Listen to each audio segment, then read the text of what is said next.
What's up, guys? It's this trade journal is for May 12th, 007 Wall Street here. Welcome back to our daily trade recap and our daily trade journal, where I kind of just log this to kind of go over what I traded today, how the signals work, and then at the end of the video, we'll talk a little bit more about market analysis, where we think the market is going and whatnot.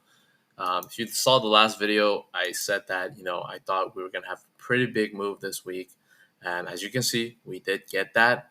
But it was a little scammy because we kind of got it, after hours on Friday, and then we got it pre-market at 3 a.m. The Euro open, and a lot of this move was missed on the day off.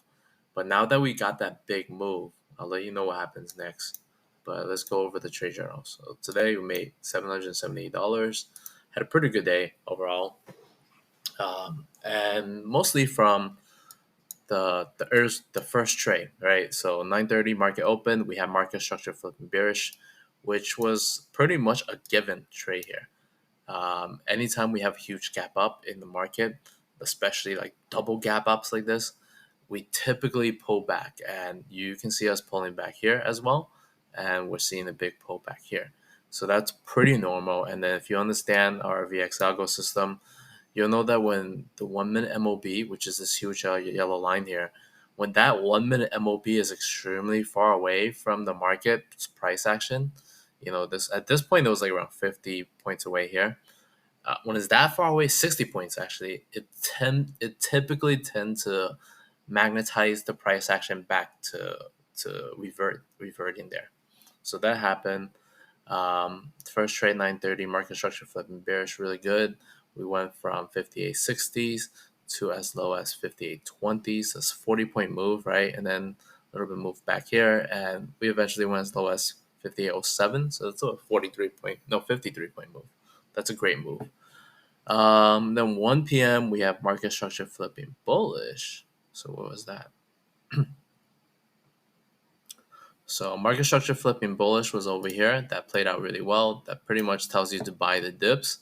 And as you can see, we also moved a little bit from here, 58.50 to 58.62. It's about a 12-point move on that market structure flipping bullish. And then 1:21 p.m. we have ES X1 sell signal, and the X7 at 1:30. So it's around here, this range.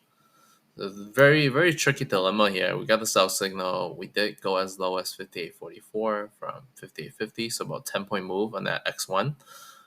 What the X7 pretty much means is that, within the next, like, you want to get the entry in the next 70 minutes, and then within the next, 140 plus minutes, we should see a move down. And that also follow up with a 3:37 p.m. signal where market structure flipped bearish. So where was that? So that was over here, market structure flipped bearish, 58.54 to 58.44, another 10-point play there. Then we have buy signal at 350. Oh wow, the buy signal is pretty OP actually. So the buy signal was here, 58.46, and then huge move, 46 to 76 almost. So that was a little squeeze there. But I think because the X7 is still in play, we have a longer sell eventually. And you can see that happening after hours in the market. Just market maker doing market maker scams. But you just have to kind of understand how the signal works and follow it. That buy signal is very interesting though. That's kind of tricky to play. That was a huge volume, massive volume there. Wow. So what do we think is going to happen tomorrow? So let's take a look at this real quick. Let me clean the chart up a little bit more. So 10 minutes, we're pretty bullish. We are getting the pullbacks, and we're breaking down a little bit here. So next level to hit is kind of 5803. That's reasonable. 5800 could be a good area of support. 5760s as well. Ideal area would be 5700, a little bit far from that 10-minute MOB. 48 minutes also pretty bullish. We're also a little bit far away from the moving averages there. And then 195. Ooh, this is very interesting.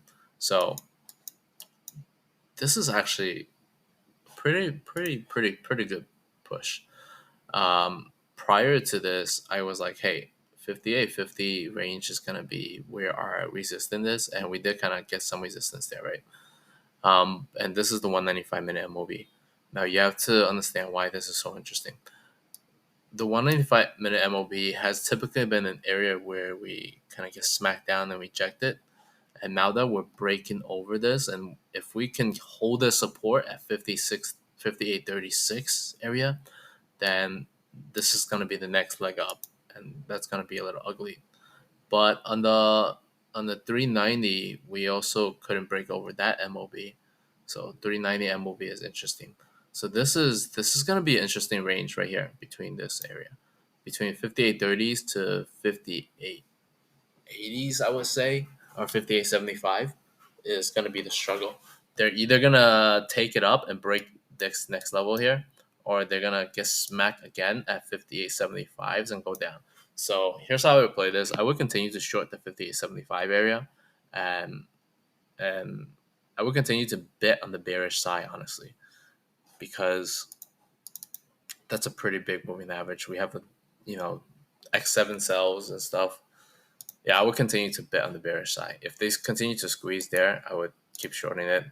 I would keep shorting that 58.60 to 58.70 range, and wait until they break it. If they can break it to 5800, then it's bullish. Under 5800, I would say we're pretty bearish.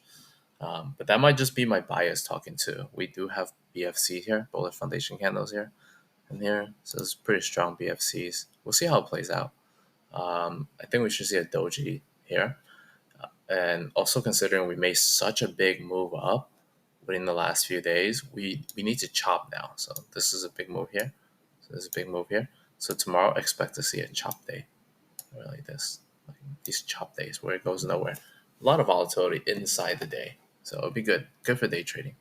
I hope this helps. I hope this gives you guys a clear understanding of the market, and let's make money this week, guys. Take care and have a great day.